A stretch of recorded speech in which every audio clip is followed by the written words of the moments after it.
pela manhã nós terminamos ali o nosso estudo falando da exposição, né? Que uma pessoa não consegue ter a salvação, não consegue ser verdadeira se ela não sair daquele limo de ficar na simulação, dissimulação e rejeitando a exposição de todo pecado, rejeitando a exposição de tudo aquilo que precisa vir à tona e ser ajustado. Se não passar por esse processo, não tem como alcançar o objetivo, que é a salvação. E eu gostaria que agora que os irmãos fossem comigo em Números capítulo 5, dentro da Paraxá. Nós vamos ler Números capítulo 5 a partir do versículo 1.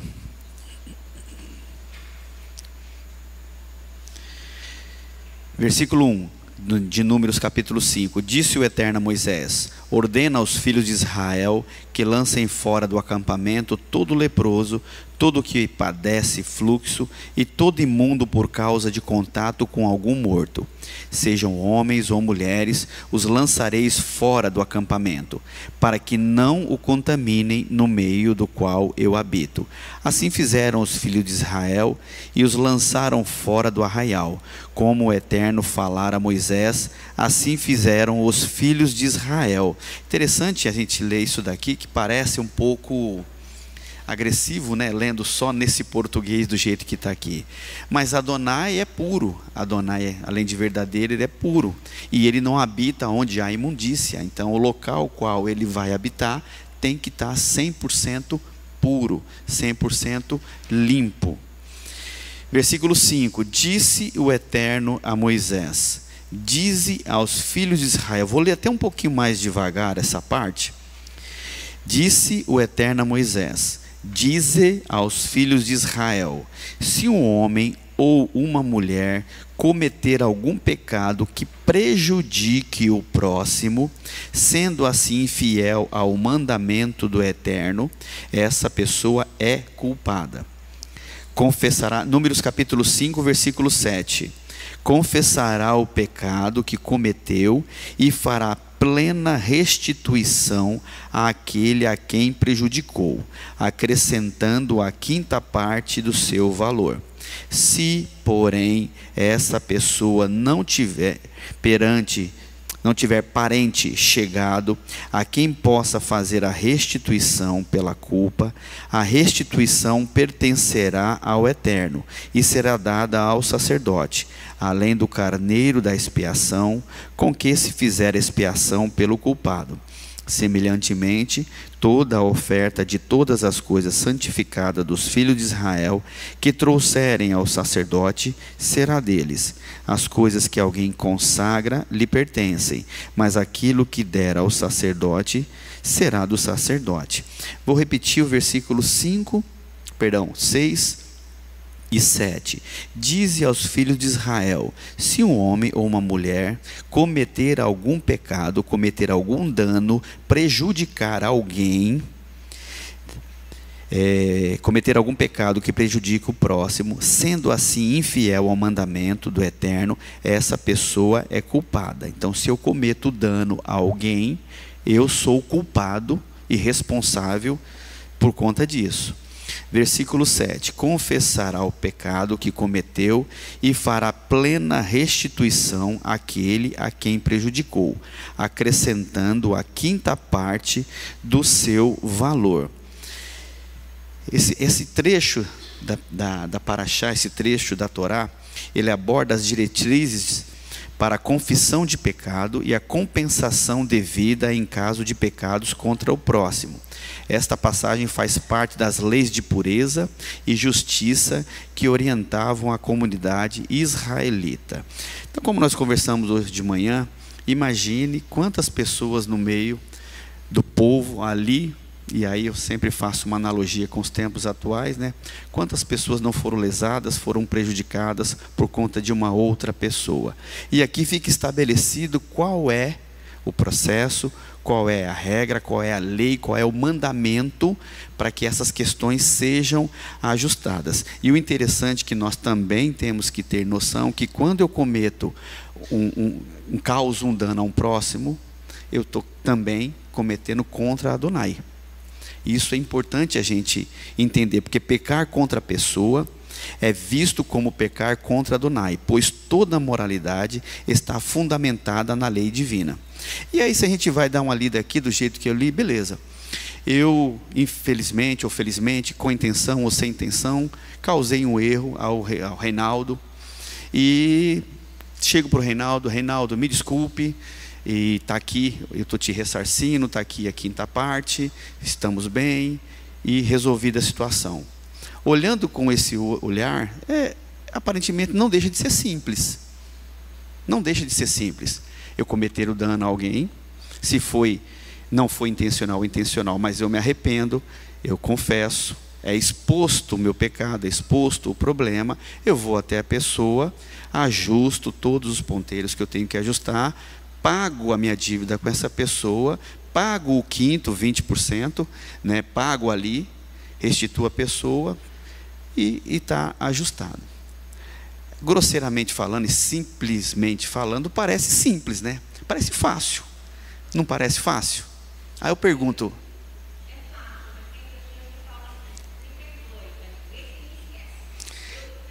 sim, Alba, eu não disse que é fácil. Não, ela está dizendo que a outra pessoa, pelo que eu estou entendendo, ela está dizendo que o outro lado não aceita. Eu sei. Mas, Alba, eu não disse que eu disse que parece. Eu não disse que é fácil, eu disse que parece fácil. E aí depende também de tudo aquilo que nós falamos de manhã. Se os dois lados são verdadeiros, a coisa flui, a coisa caminha, a coisa se resolve.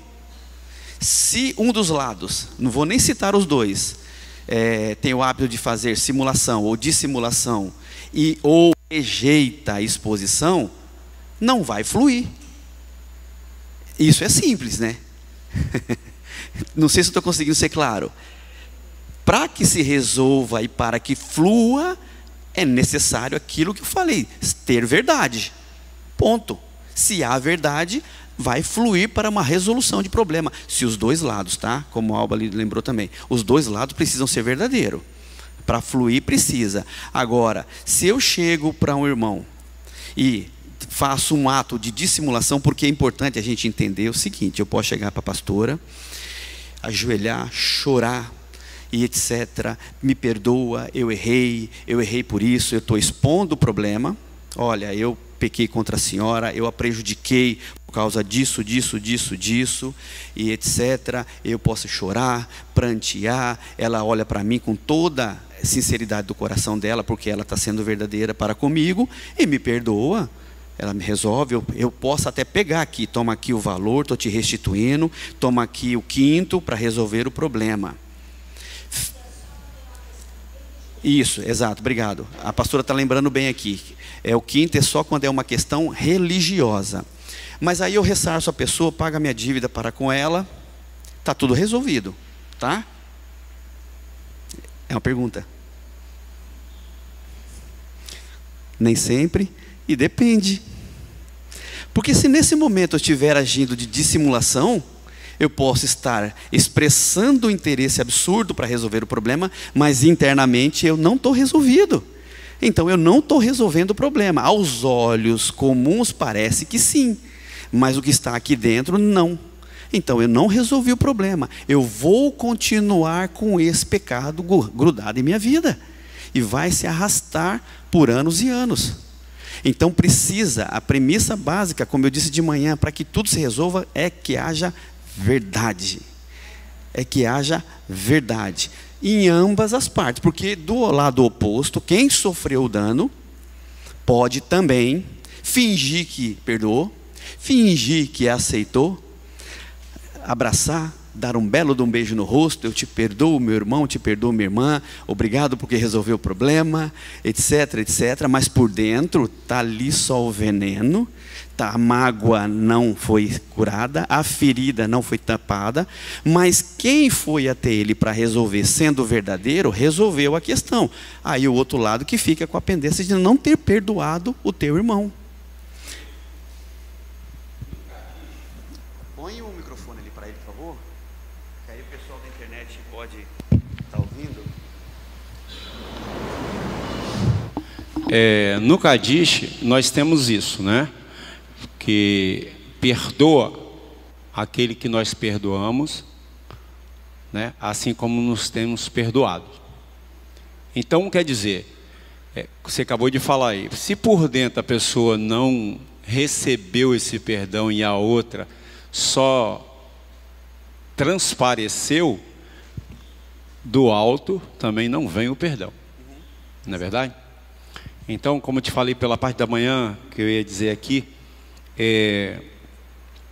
em Provérbios 28, 13, se você quiser abrir aí para falar para os irmãos, que vai falar, coloca os teus pecados perante o Eterno, né? Não deixe que nada passe ali, não encubra nada, para que você possa ser abençoado. Se você encobrir, você não é abençoado. É isso? Está aqui, ó, versículo 13, Provérbios 28, 13. O que encobre as suas transgressões nunca prosperará, mas o que as confessa e deixa alcançará misericórdia. Justamente. Aí você vai, quando você, pela parte da manhã, você também tocou aí em João.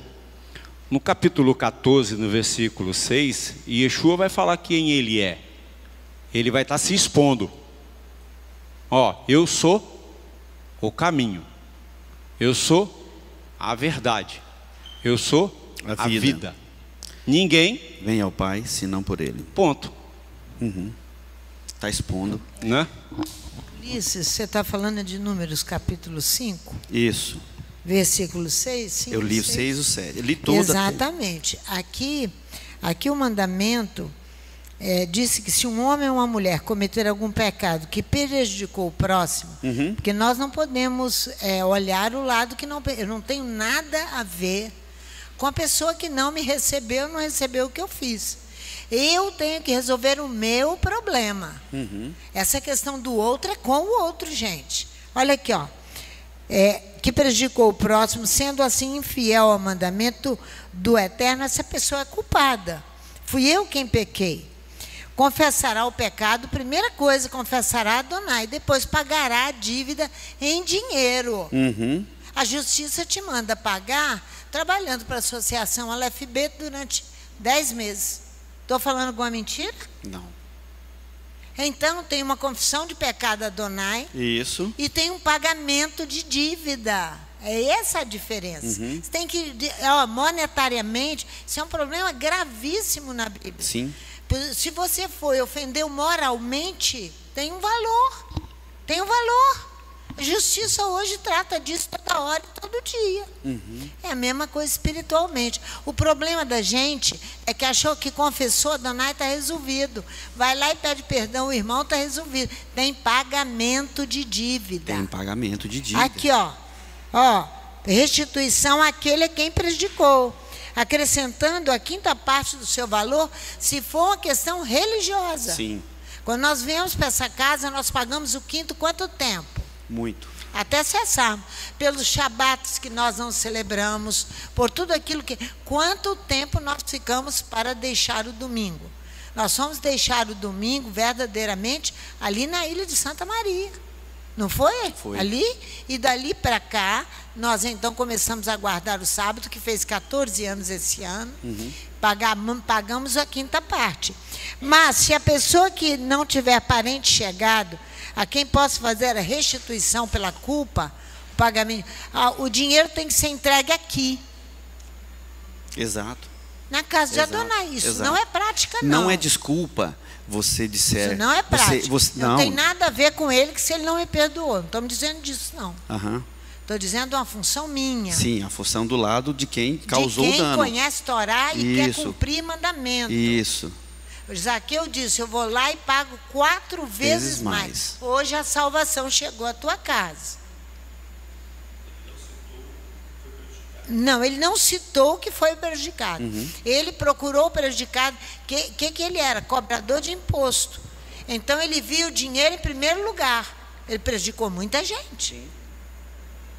Não é? Sim. Então, mesmo que o prejuízo seja moral, Você tem que ir lá e exatamente, são vários tipos de danos que podem causar uma pessoa. Existem vários não tipos. Eu vou citar alguns deles aqui. Existem vários tipos de danos. Eu não tenho que olhar, eu não tenho que olhar aquele que está recebendo, não. Não, exatamente, a palavra aqui está dizendo aquele que causa o dano. É aquele que causa. Independente se o outro aceita ou não, ele tem que pagar. A questão é essa.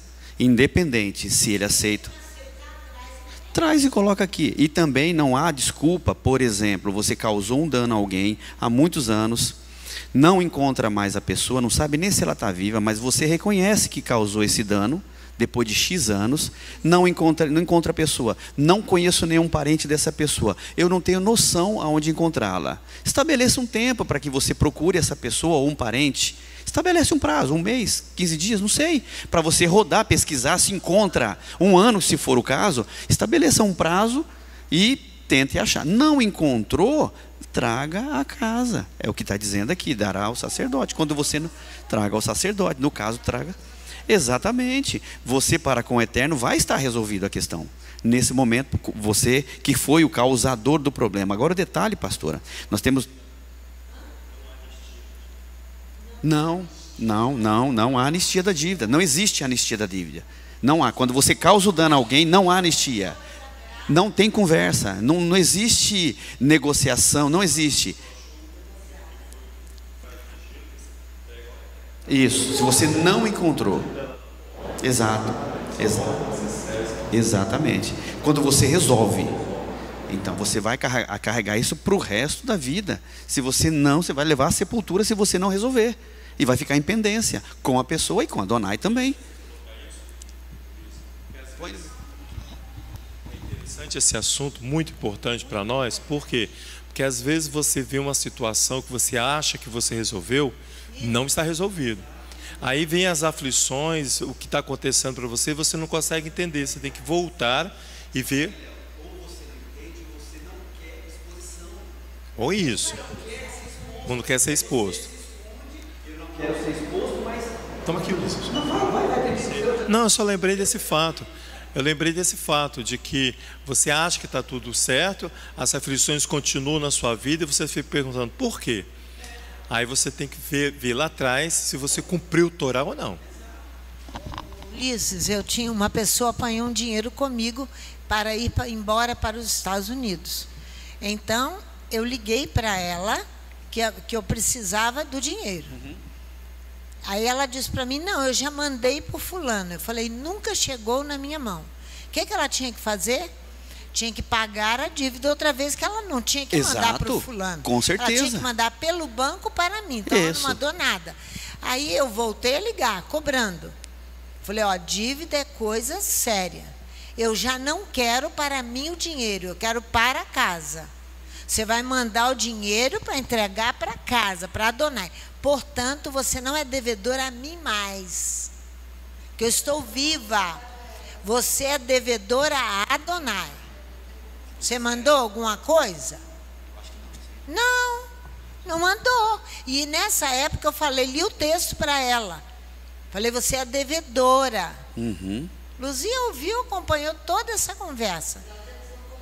Ela teve toda a oportunidade de pagar a dívida. Falei, dívida na Bíblia é coisa séria. Quando eu dei para Adonai o recurso, ela não é devedora mais minha. Sim.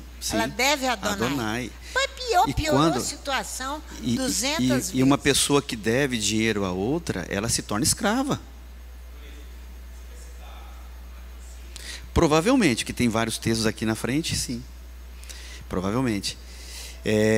Retornando aqui, mas Léo, é verdade o que você está falando, é porque é aquela questão que nós falamos lá atrás, a pessoa não quer exposição, porque ao invés dela se preocupar em ser verdadeira e resolver o seu problema com quem ela deve, e ela resolvendo com quem ela deve, ela está resolvendo também com Adonai, ela fica mais preocupada com o medo de ser exposta, quando o verdadeiro não se importa em ser exposto. Muito pelo contrário. Eu vou citar uma situação que aconteceu com um amigo meu, né? Ele teve um relacionamento, acabou tendo um filho há muitos anos atrás. E não foi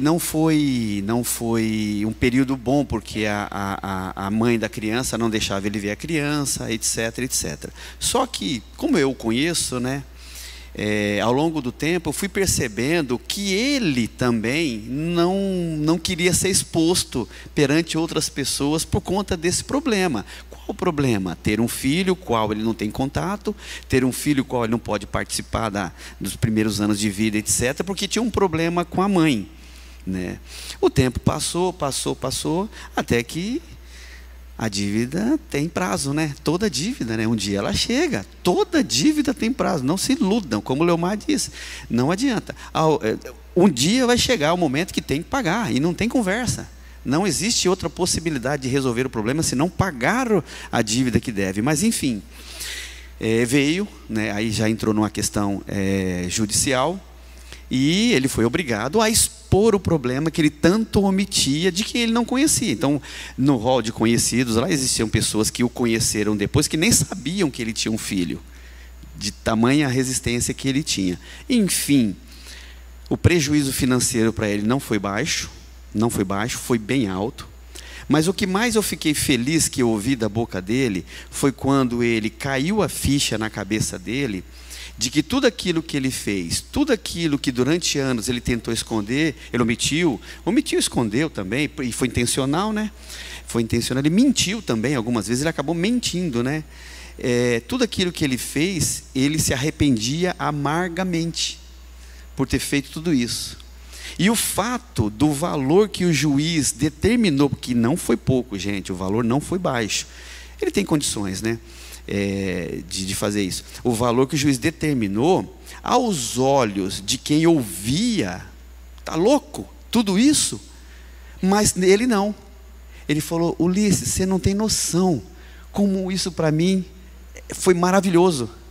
Porque hoje eu entendo o mal que eu causei ao meu filho, o mal que eu causei por não estar presente, o mal que eu causei comigo mesmo, escondendo tudo isso, e isso é dinheiro. Dinheiro eu recupero, eu tenho vida, eu tenho vigor, eu posso correr atrás e recuperar. E o principal de tudo, eu hoje posso ter contato com meu filho, não tenho problema com a mãe da criança, tenho um convívio muito bom com ele, e tirei um caminhão das minhas costas. Tirei um caminhão das minhas costas. E aí hoje eu conheço também o menino, tem 13 anos já o menino, para vocês terem ideia. Tem 1 ano só que ele conseguiu resolver isso. E ele está sendo muito abençoado por ter tomado um posicionamento, mas ele veio no chicote, né? Ele foi no chicote, foi o juiz que o fez ter a consciência, realmente se arrepender do seu erro. Foi através de vias jurídicas. Tem como a gente evitar chegar a esse ponto? Tem como. Tem como. Essa é uma via mais dolorosa, né? Quando se vai por esse caminho. É muito mais ruim quando acontece isso. E voltando à questão aqui que eu estava dizendo, existem vários tipos de dano que uma pessoa pode causar a outra. Existe o dano físico, né? O qual uma pessoa acaba machucando a outra pessoa, causando mal, seja batendo, seja cortando, fazendo qualquer coisa. Um estupro não deixa de ser, né? Uma violência sexual não deixa de ser violência física. Temos a violência emocional, e na questão de uma violência sexual, ela acaba encaixando os dois, porque você violenta fisicamente e violenta emocionalmente também. Muitos carregam por anos e anos aquele trauma do problema que viveram, é um problema grave, né? Se nós falarmos da vida muito grave, é gravíssimo, é gravíssimo, é gravíssimo. O erro foi feito, ele tem que ser resolvido. Temos a emocional, como eu disse, né? Temos vários exemplos aqui, ó, na física, violência física, a gente pode ir em Números, capítulo 12, só para contextualizar na palavra. Eu posso até falar que Miriam, ela foi acomedida de lepra por ter falado do irmão. Ela sofreu uma violência física por Adonai, por ter falado do irmão. Em 1 Reis também, 13, versículo 11 a 24, o homem de Betel é atacado por um leão após desobedecer a ordem do profeta. No segundo, a emocional, é um dano aos sentimentos e emoções. Por exemplo, José é vendido por seus próprios irmãos né? Ali, quando os irmãos estavam apacentando o gado, as ovelhas. Gênesis 37, nós temos essa história, se vocês quiserem ir lá.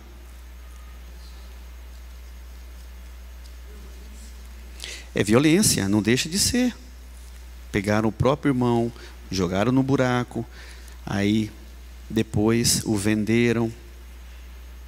Tudo na realidade eu não vou ler não, porque começa no capítulo 37, ele vem ali falando dos seus sonhos, aí ali no versículo 12, é onde começa a explicação. Ora, versículo 12 do capítulo 37, ora, seus irmãos foram apacentar o rebanho de seu pai em Siquém. Disse Israel a José, não apacentam os teus irmãos em Siquém? Vem e te enviarei a eles. Respondeu-lhe José, eis-me aqui, Rinene. Disse-lhe Israel, vai e vê se vão bem os seus irmãos e o rebanho, e traze-me notícias. Assim o enviou do vale de Hebrom, e José foi a Siquém. O homem encontrou a José, que andava errante pelo caminho, e lhe perguntou, que procuras? Respondeu ele, procuro meus irmãos. Dize-me, peço-te, onde apacentam eles o rebanho? Disse o homem, foram-se daqui, pois ouvi-os dizer, vamos a Dotã. Então José seguiu atrás de seus irmãos e os achou em Dotã. Aí vai seguindo, tem toda a contextualização, e lá passando o versículo 28. Versículo 28, passando, pois, os mercadores midianitas, os irmãos de José, tirando-o da cisterna, venderam-no por 20 ciclos de prata aos ismaelitas, os quais o levaram para o Egito. É uma violência absurda o que fizeram com ele. Uma violência absurda. E como a gente sabe toda a trajetória de José, ele poderia ter vivido com esse trauma, né, como hoje em dia acontece com vários, mas ele foi tratado. Ele foi quem ele foi, desceu, depois ele trouxe o pai dele, trouxe toda a família para o Egito. Ele foi peça fundamental em toda a trajetória para que se sacramentasse o que Adonai falou lá atrás com Abraão, não é verdade? Ele foi peça fundamental. Ele seguiu um caminho, o caminho que ele seguiu é de se permitir ser tratado. Ele se permitiu ser tratado, mas ele sofreu uma violência, os próprios irmãos o venderam. Pelo nome dos filhos. Fala no microfone, pastora, por favor.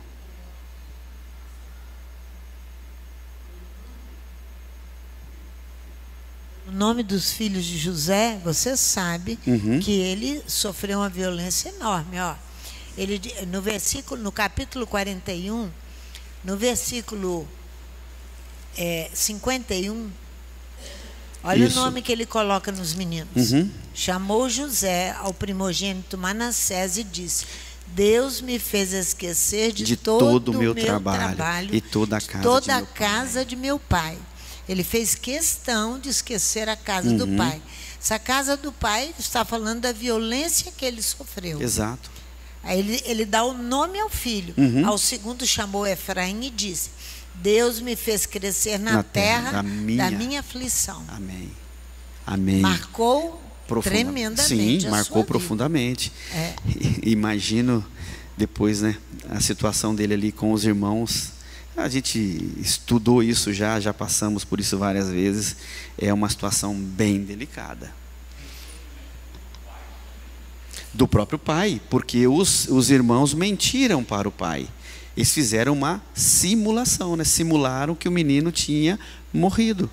Eles simularam que o irmão tinha morrido. Foi uma simulação. Exato. Simularam dissimulando, exatamente. Então, temos a emocional, né? E a forma de resolver a emocional é reconciliação, perdão e confiança em Adonai. Oi?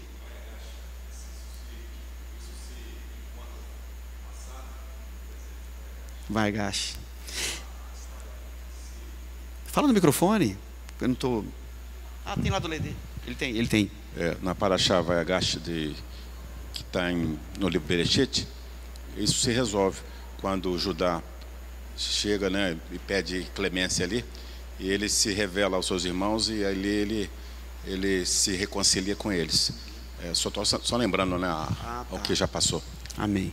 Temos também o dano, que é um dano espiritual, que é o dano ao relacionamento com Adonai. Por exemplo, eu vou dar um exemplo aqui, lá em 2 Crônicas, capítulo 33. Vamos lá? 2 Crônicas, capítulo 33.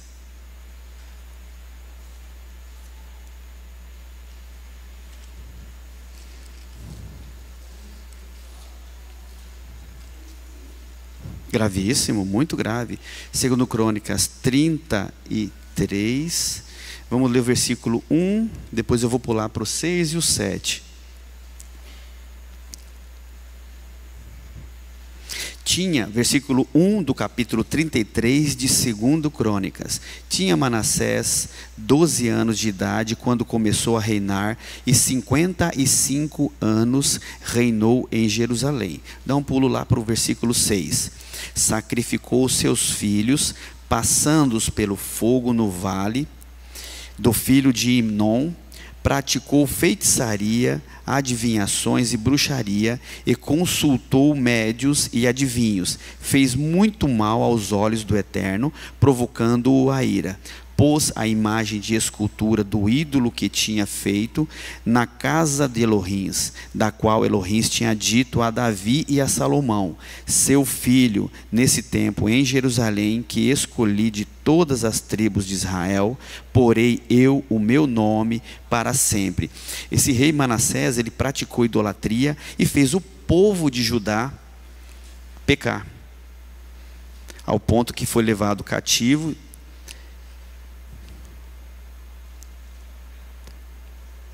Foi levado cativo, se arrependeu e Adonai restaurou o seu reino. Mas ele praticou idolatria e ele cometeu um dano ao povo, que é o pecado espiritual. Levou o povo a pecar contra Adonai, espiritual. Temos aí o ponto que nós citamos aqui, mas que é um dano que é muito comum, né, quando a gente ouve, né? O físico é muito comum quando se ouve, não é verdade? O emocional hoje também está muito em alta, né? O dano emocional, eu estou abalado psicologicamente, eu estou abalado isso, aquilo. E tem o dano comum também, muito falado, e é um dano que acontece muito, que é o dano financeiro, realmente quando alguém lesa uma outra pessoa, danos aos recursos financeiros, e aí entra aquela questão lá, né? Zaqueu, que restituiu 4 vezes o que havia roubado, porque Zaqueu era um cobrador de impostos, e ele não pagou o que pagou e ainda quis pagar 4 vezes mais porque ele quis. É porque ele realmente cometeu vários erros, estava devedor. Isso está lá em Lucas 19, vamos dar uma olhada lá?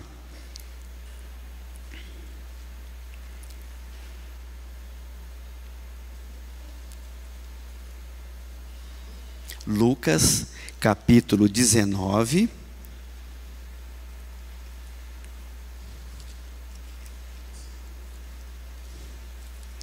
Lucas 19, versículo 1. Tendo Yeshua entrado em Jericó e ia atravessando a cidade, havia ali um homem chamado Zaqueu, que era chefe dos cobradores de impostos e era rico. Este procurava ver quem era Yeshua, mas não podia por causa da multidão, porque era de pequena estatura. Então, correndo adiante, subiu em uma figueira para vê-lo, já que havia de passar por ali. Quando Yeshua chegou àquele lugar, olhou para cima e disse-lhe: Zaqueu, desce depressa, hoje me convém ficar em tua casa.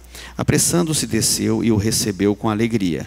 Todos os que viram isso murmuravam, dizendo que entrara para ser hóspede de um homem pecador. Zaqueu, porém, levantou-se e disse ao Adão: Adão, olha, eu dou aos pobres metade dos meus bens, e se em alguma coisa extorquir alguém, devolvo 4 vezes mais. Disse-lhe Yeshua: hoje veio a salvação a esta casa, porque também este é filho de Abraão, pois o Filho do Homem veio buscar e salvar o que se havia perdido. Olha só. Sim, e arrependimento total, aqui total, e sem se preocupar em momento algum de expor o seu problema. Ele queria resolver a questão e resolveu diante do Adão. Temos também um dano que pode ser causado, que é um dano social, né? Que, por exemplo, nós temos ali Paulo e Barnabé discordando sobre João Marcos, resultando na separação temporária dos dois. Cada um seguiu para um caminho. Isso está lá em Atos capítulo 15, 36 a 41, nem precisamos ir lá não. Também 2 Samuel 13, versículo 11 e 22, tem Anon violando a sua irmã Tamar, causando rompimento na família de Davi, né? Então, é um problema social, é um dano que você causa. Oi. Queria voltar aqui na situação de Manassés. O dano espiritual é o mais grave de todos os danos. Nós precisamos entender isso. Vamos lá, então. É o mais grave. Olha o que acontece com Manassés. Manassés deixou um rastro dos mais terríveis possíveis. Isso aqui é grave, gravíssimo. A senhora está em qual capítulo? 2 Crônicas 33, onde você estava. Uhum. Porque isso aqui é a corrupção do líder, depois a corrupção dos sacerdotes, sim, porque eles conseguem desviar multidões. Multidões. Olha, isso é grave, gravíssimo. O desvio da presença de Adonai. Olha o versículo 11 do capítulo 33. Pelo que o Eterno trouxe sobre eles os comandantes do exército do rei da Síria, os quais prenderam a Manassés. Colocaram um gancho no seu nariz, amarraram-no com cadeias de bronze e o levaram para a Babilônia. Em sua angústia, ele suplicou ao Eterno, seu Elohim, e humilhou-se muito perante o Elohim de seus pais. E lhe fez oração, e Elohim se aplacou para com ele, ouviu a sua súplica, tornou a trazê-lo a Jerusalém, ao seu reino. Então conheceu Manassés que o Eterno era Elohim. Depois disso, ele reedificou o muro de fora da cidade de Davi, ao ocidente de Gion, no vale, até a entrada da Porta do Peixe. Ele foi fazendo edificações físicas. Versículo 15. Tirou da casa do Eterno os deuses estranhos, o ídolo, como também todos os altares que tinha edificado no monte da casa do Eterno e em Jerusalém, e os lançou fora da cidade. Reparou o altar, ofereceu, versículo 16, sobre ele sacrifícios, ofertas pacíficas, mas olha o 17, contudo, o povo ainda sacrificava nos altos, mas somente ao Eterno seu Elohim. Quanto ao restante dos atos de Manassés, ele vai dizer aqui, olha só, o povo continuava, o dano é terrível. E foi ele o causador, né? Ele foi o causador. Ele foi o responsável, exato. Então isso é o perigo de você unir-se, estar ligado ao corrupto, o falso. No caso de Manassés, sim, ele prejudicou o povo horrivelmente. O profeta Isaías, no capítulo 1, no versículo 28, olha aqui, para vocês verem. Isaías, capítulo 1, versículo 28. Versículo 28, ele vai falar daqueles que deixaram o Eterno. Deixaram porque foram levados e conduzidos por outros. Olha aqui. Porque se associa com ladrão, se associa com corrupto, não deixa as hordas, os segmentos daqueles que não são verdadeiros. Você está falando de verdade. Isso. Olha aqui o versículo 28. Mas os transgressores e os pecadores serão juntamente destruídos, e os que deixaram o Eterno serão consumidos. Deixaram o Eterno por se unir a outras pessoas, achando que não tem problema. Pode viver o justo e o ímpio tudo junto, que no final Adonai vai abençoar. Não. Com certeza não. Não. Oséias, vai lá no capítulo, é muito difícil isso. Oséias, no capítulo 6, no versículo 29, você vai ver sobre os sacerdotes corruptos. Deixa eu achar Oséias aqui, capítulo 6, versículo 9. Olha aqui. Como hordas de salteadores que espreitam alguém, assim é a companhia dos sacerdotes corruptos, como os filhos de Eli, como os filhos como sacerdotes descendentes de Eli, Adonias, ali. Aqui, ó, assim é a companhia dos sacerdotes, matam no caminho para Siquém, praticando abominações. Vi uma coisa horrenda na casa de Israel. Ali está a prostituição de Efraim. Israel está contaminado por causa de seguimento a coisas erradas. Por exemplo, eu vou dar claro, vou falar outra vez. A pessoa sabe que o pastor, o líder roubou, ou praticou, ainda passa, começa a defender. Ele pediu perdão à congregação, está tudo ok. Que é isso? Que é isso? Ele tem que, por exemplo, um adultério de um líder, não estou falando de uma pessoa dentro da casa, não. Estou falando de um líder grande de uma comunidade. A Bíblia diz que o seu opróbrio, a sua vergonha nunca se apagará. Ele nunca mais se levanta. Não adianta ele querer continuar na liderança. Porque quando eu vejo lá dentro da comunidade, o outro pastor que matou os filhos lá, está lá dando aula lá dentro da unidade. Pelo amor de Deus. Os que estavam ali deviam dizer, ficar calado, não vai dar aula para ninguém. Entendeu? Não vai dar aula para ninguém. Porque fez uma coisa que ele não terá mais. A mídia, todo mundo só. Tem gente ouvindo. Culpada é a própria ovelha que segue essas hordas de salteadores e andam na companhia deles. Paulo escrevendo aos Coríntios, vamos lá, Paulo escrevendo aos Coríntios, 1 Coríntios, vocês conhecem esse texto de frente para trás, de trás para frente, todos vocês. 1 Coríntios, porque você fica deduzindo, mas agora, versículo 11 do capítulo 5 de 1 Coríntios. Capítulo 5 de 1 Coríntios. Mas agora eu vos escrevo que não vos associeis com aquele que, dizendo-se irmão, for devasso, avarento, idólatra, ou maldizente, ou beberrão, ou roubador.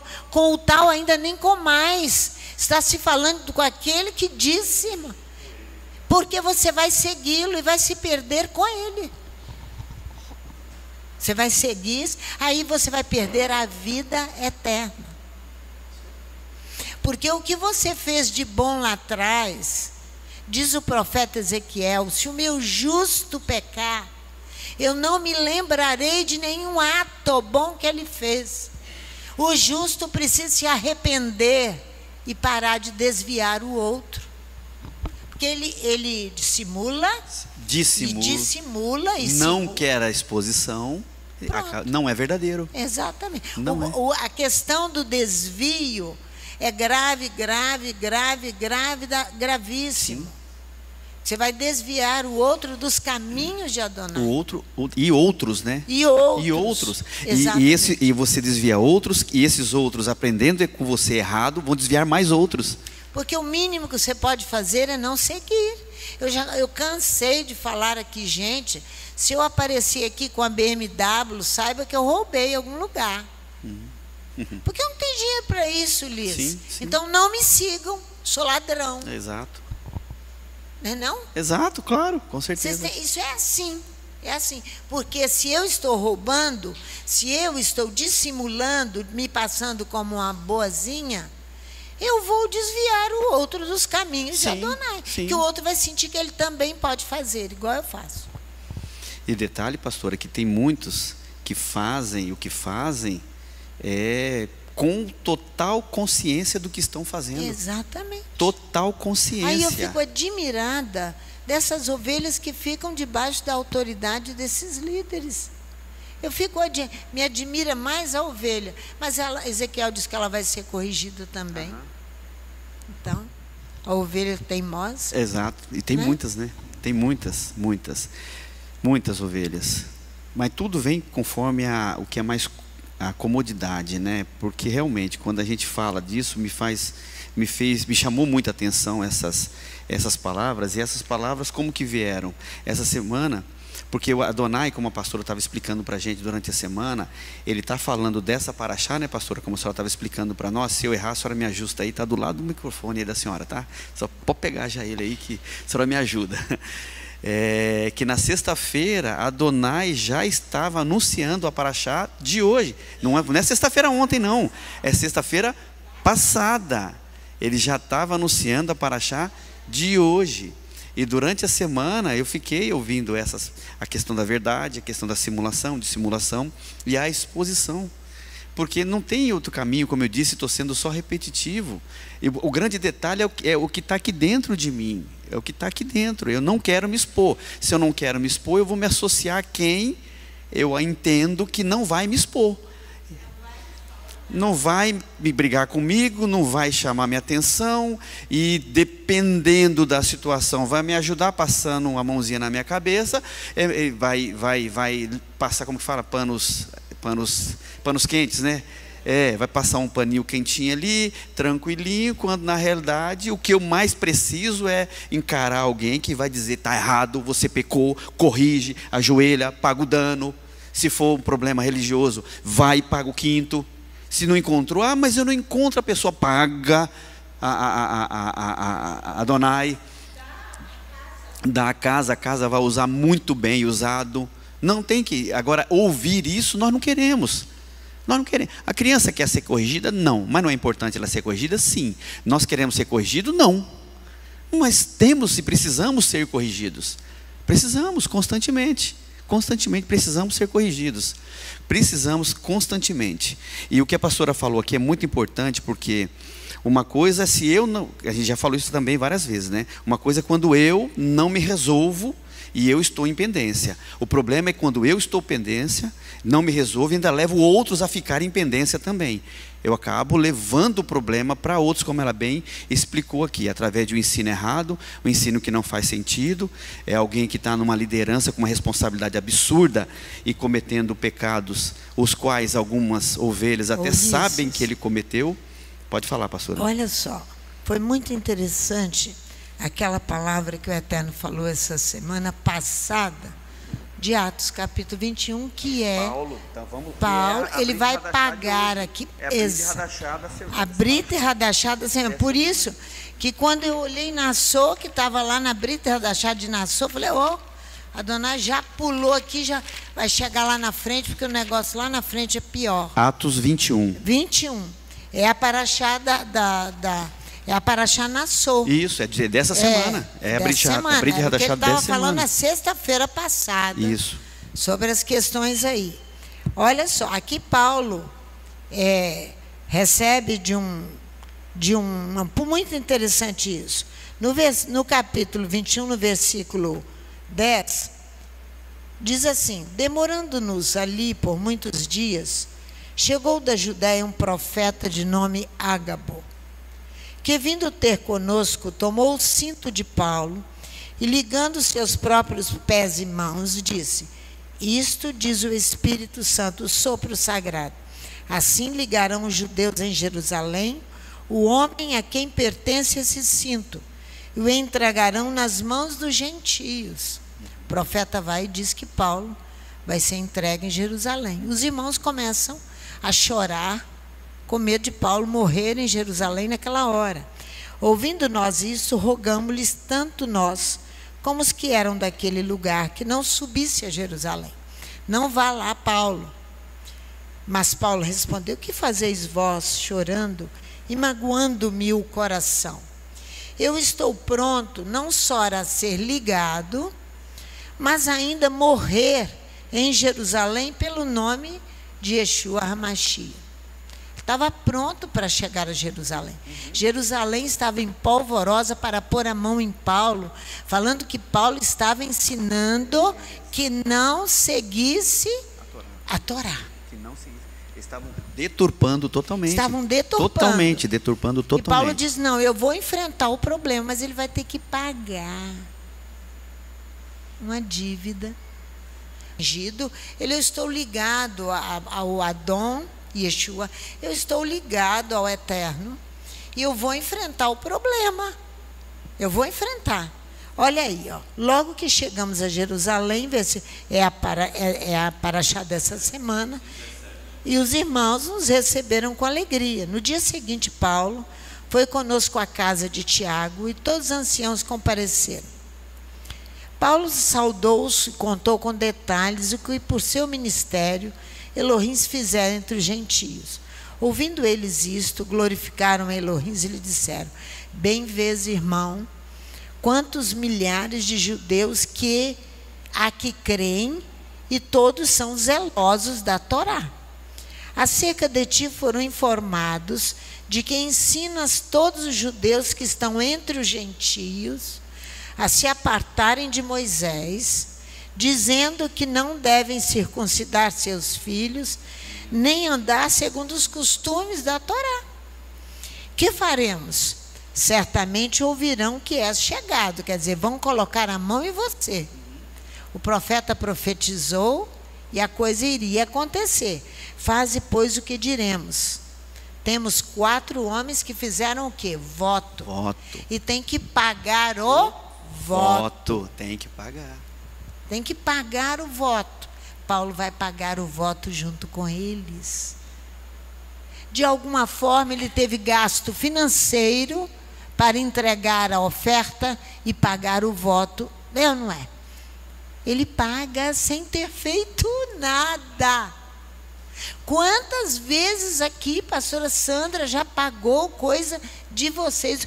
Você é testemunha, Quando chegamos a essa casa, tivemos uma Páscoa aqui, quando os irmãos se alegraram, queriam deixar de celebrar Páscoa juntos e podiam celebrar em casa, porque nós celebramos aqui, mas nós não fizemos o jantar aqui, porque não tinha condições, lembra?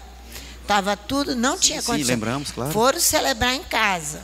Aí reuniram alguns deles e para celebrar juntos, e alguns não pagaram a carne.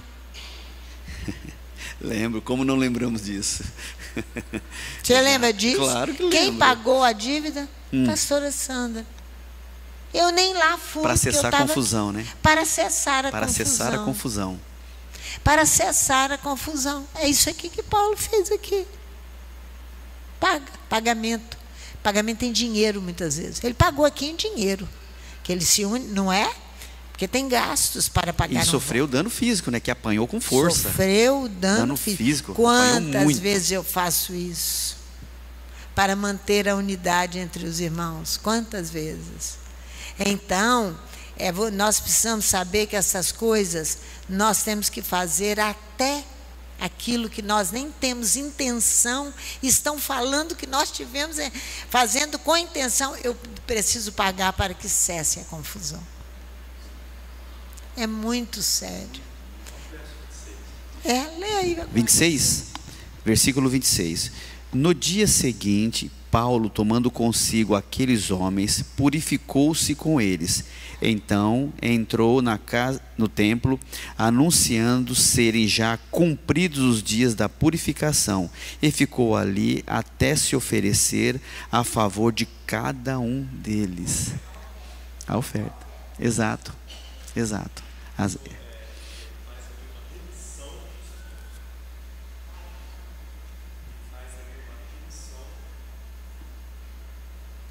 Vai remir os irmãos aqui. Os irmãos são devedores.